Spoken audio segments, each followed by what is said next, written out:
Jaksa mendakwa Gus Dur mengedarkan kabar bohong bersama Bambang Tri dalam Mubahala. Kabar bohongnya adalah ijazah palsu. Berarti jaksa harus menghadirkan buktinya. Dan untuk membuktikan Gus Dur dan Bambang Tri mengedarkan kabar bohong ijazah palsu, maka jaksa harus menghadirkan ijazah aslinya. Baik ijazah SD, SMP, SMA, juga S1 Jokowi dari UGM. Namun dalam fakta persidangan, saudara jaksa penuntut umum yang punya beban kewajiban untuk membuktikan dakwaannya tidak pernah menghadirkan selembar pun ijazah asli dari saudara Jokowi. Itu artinya apa? Artinya saudara jaksa penuntut umum gagal membuktikan dakwaannya. Itu artinya apa? Kabar bohong ijazah palsu tidak dapat dibuktikan. Dan karena tidak dapat dibuktikan, maka secara hukum Gus Dur juga Bambang Tri Mulyono dalam kasus Mubalah ini tidak terbukti secara sah dan meyakinkan telah melakukan tindakan pidana mengedarkan kabar bohong yang menerbitkan keonaran di kalangan rakyat sebagaimana diatur dalam tuntutan jaksa pasal 14 ayat 1 Undang-Undang nomor 1 tahun 1946. Dan karena itu tidak ada pilihan lain bagi majelis hakim kecuali untuk memutus membebaskan Gus Dur atau setidaknya melepaskan dari segala tuntutan. Takbir. Allahu Akbar. Mari gunakan akal pikiran, gunakan akal sehat untuk melihat sesuatu.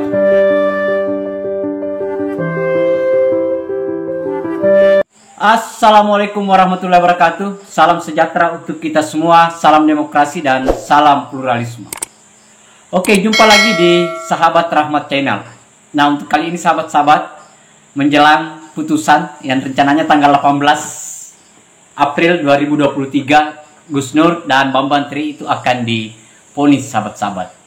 Dan ini full ngamuk si Ahmad Husinuddin, pengacara dia, bersama dengan beberapa yang dia anggap ulama, memberikan pernyataan sikap bahwa apa yang dituduhkan oleh jaksa penuntut umum tidak mampu membuktikan ijazah asli Pak Jokowi sebagai sumber kebohongan. Itu sahabat-sahabat.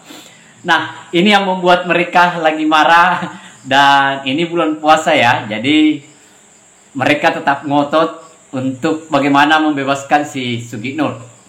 Tetapi untuk lebih lengkapnya sahabat-sahabat, seperti apa pernyataan-pernyataan dan konferensi persnya sebagai bahan agitasi di masyarakat atau bahan publikasi propaganda di masyarakat bahwa mereka dalam posisi yang benar, sahabat-sahabat. Nah, untuk lebih lengkapnya mari kita lihat videonya. Assalamualaikum warahmatullahi wabarakatuh. Waalaikumsalam warahmatullahi wabarakatuh. Jaksa mendakwa Gus Dur mengedarkan kabar bohong bersama Bambang Tri dalam Mubahala. Kabar bohongnya adalah ijazah palsu. Berarti jaksa harus menghadirkan buktinya. Dan untuk membuktikan Gus Dur dan Bambang Tri mengedarkan kabar bohong ijazah palsu, maka jaksa harus menghadirkan ijazah aslinya. Baik ijazah SD, SMP, SMA, juga S1 Jokowi dari UGM. Namun dalam fakta persidangan, saudara jaksa penuntut umum yang punya beban kewajiban untuk membuktikan dakwaannya tidak pernah menghadirkan selembar pun ijazah asli dari saudara Jokowi. Itu artinya apa? Artinya saudara jaksa penuntut umum gagal membuktikan dakwaannya. Itu artinya apa? Kabar bohong ijazah palsu tidak dapat dibuktikan. Dan karena tidak dapat dibuktikan, maka secara hukum Gus Dur juga Bambang Tri Mulyono dalam kasus Mubalah ini tidak terbukti secara sah dan meyakinkan telah melakukan tindakan pidana mengedarkan kabar bohong yang menerbitkan keonaran di kalangan rakyat sebagaimana diatur dalam tuntutan jaksa pasal 14 ayat 1 Undang-Undang nomor 1 tahun 1946. Dan karena itu tidak ada pilihan lain bagi majelis hakim kecuali untuk memutus membebaskan Gus Dur atau setidaknya melepaskan dari segala tuntutan. Takbir. Allahu Akbar. Dan kalau sampai ada putusan yang memberikan vonis bersalah kepada Gus Nur 1 hari saja, maka putusan ini akan dilihat oleh seluruh rakyat Indonesia. Dan secara telanjang hakim telah memberikan satu pelajaran bahwa hari ini yang terjadi bukan hukum sebagai panglima, tetapi kekuasaan jadi panglima.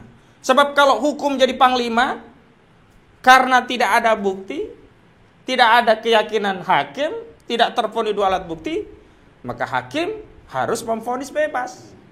Tetapi kalau sampai ada vonis bersalah kepada Gus Dur 1 hari saja, itu menjadi indikasi atau korinah atau tanda-tanda bahwa hukum sudah berada di bawah kendali ketiak kekuasaan. Takbir. Allahu Akbar. Dan terakhir, rasanya tidak terlalu sulit untuk melepaskan 10 orang yang bersalah ketimbang menghukum 1 orang yang benar.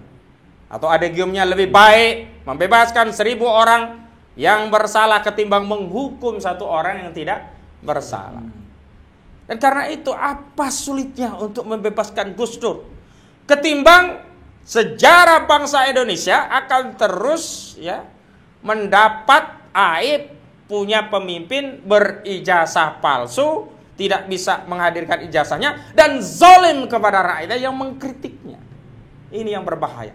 Dan siapapun yang terlibat dalam kezaliman ini, entah hakim, entah jaksa, entah bazar, entah siapapun, pasti akan dicatat, diingat-ingat oleh seluruh rakyat Indonesia. Dan ingatlah, kekuasaan itu dipergilirkan. Ada saatnya kekuasaan jatuh dan digantikan dengan yang lain.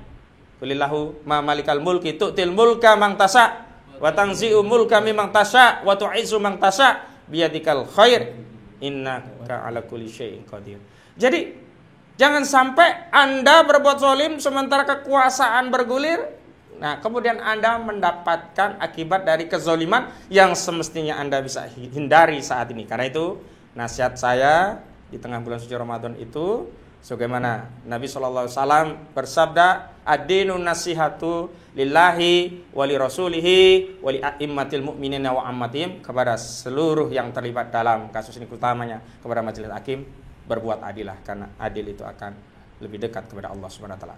Assalamualaikum warahmatullahi wabarakatuh. Waalaikumsalam warahmatullahi wabarakatuh. Takbir.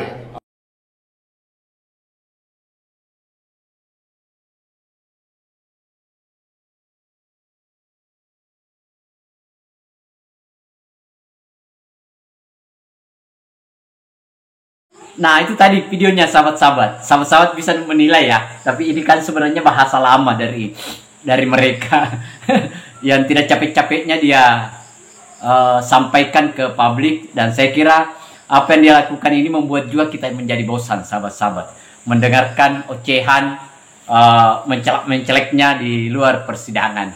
Yang disayangkan kan sebenarnya bukan pada yang harus dia pastikan bahwa ternyata salah satu bukti pemberat ancaman maksimal itu karena jaksa merasa bahwa pengacara-pengacara si Sugi Nur dan Bambang Tri ini sering dalam posisi tidak menghargai proses persidangan. Nah, itu yang sedikit memberatkan kepada mereka. Nah, ini yang dia tidak sadari, sahabat-sahabat. Dan malah di luar persidangan juga masih mencela-mencela juga. Itu artinya hakim pasti akan menonton. Ternyata kelakuannya memang di luar persidangan, di dalam persidangan memang ya kelakuan mereka hanya sebatas mau menyampaikan ke publik bahwa Pak Jokowi itu tidak layak karena ijazahnya palsu. Tetapi apa yang muncul di persidangan itu berbeda dengan apa yang dia sampaikan di luar persidangan. Saya kira itu, sahabat-sahabat. Terima kasih banyak. Akhir kata dari saya, wassalamualaikum warahmatullahi wabarakatuh. Salam demokrasi, salam pluralisme, NKRI harga mati.